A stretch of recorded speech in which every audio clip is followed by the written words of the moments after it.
ضربیں لگائی جائیں تو اس قسم کے اوزار کا جو ہے وہ پیٹرن بن جاتا ہے. آپ چین سے ماریں گے تو چین کا پیٹرن بن جائے گا. آپ چھاتی پہ جوتا رکھیں گے تو جوتے کا پیٹرن وہاں بن جائے گا.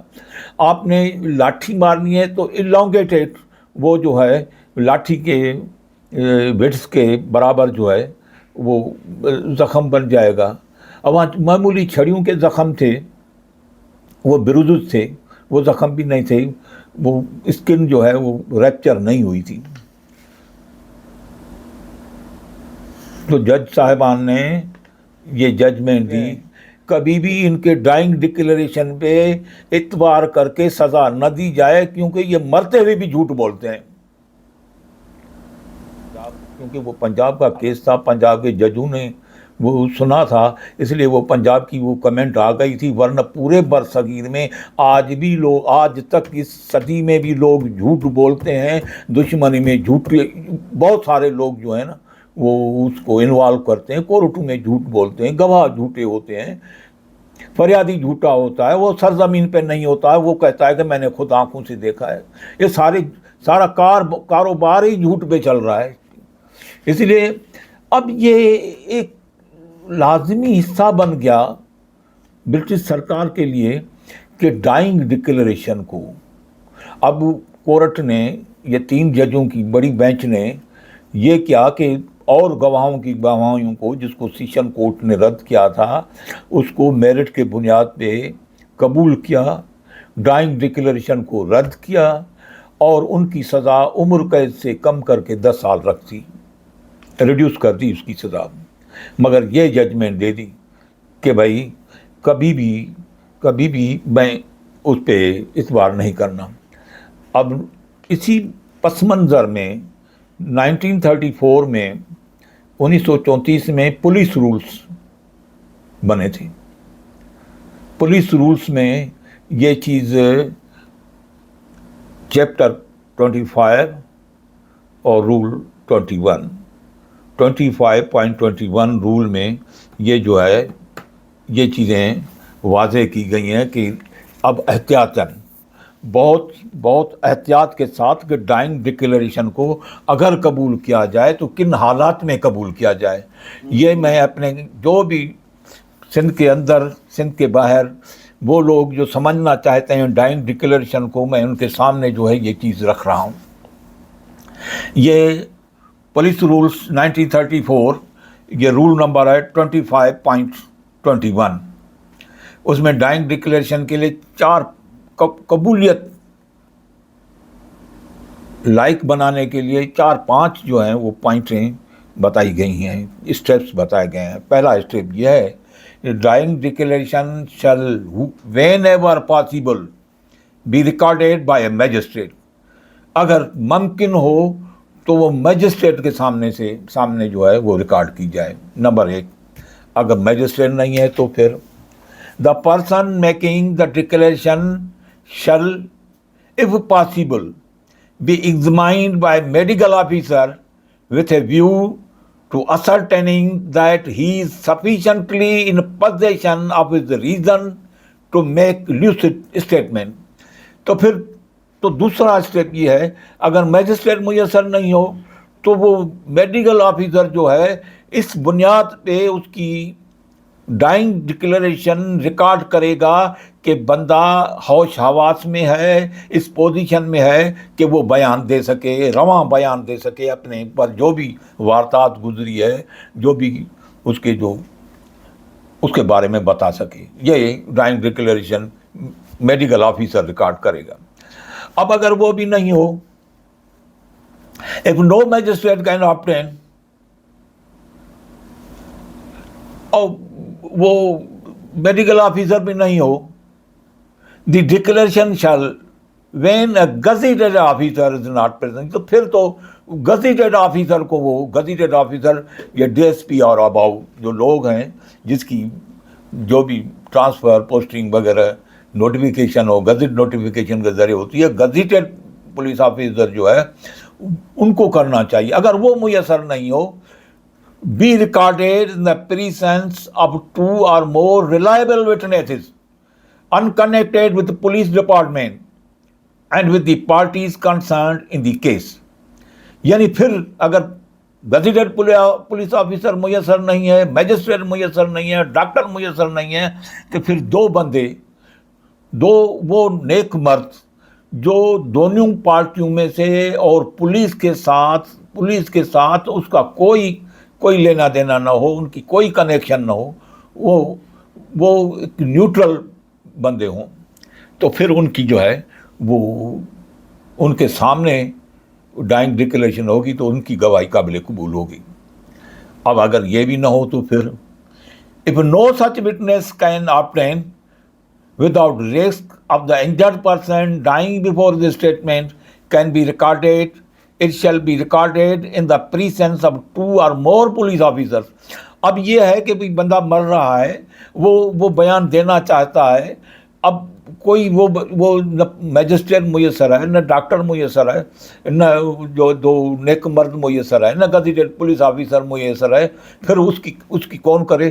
پھر جو 2 یا 2 سے زیادہ پولیس آفیسر جو ہیں، جو ایس ایچ او ہو، سب انسپیکٹر ہو، اسسٹنٹ سب انسپیکٹر ہو، یہ پولیس آفیسر ہوتے ہیں، یہ 2 یا 2 سے زیادہ ان کے سامنے وہ اگر وہ ڈائنگ ڈکلیریشن دے تو پھر قابل قبول ہے. اور 5ویں چیز یہ ہے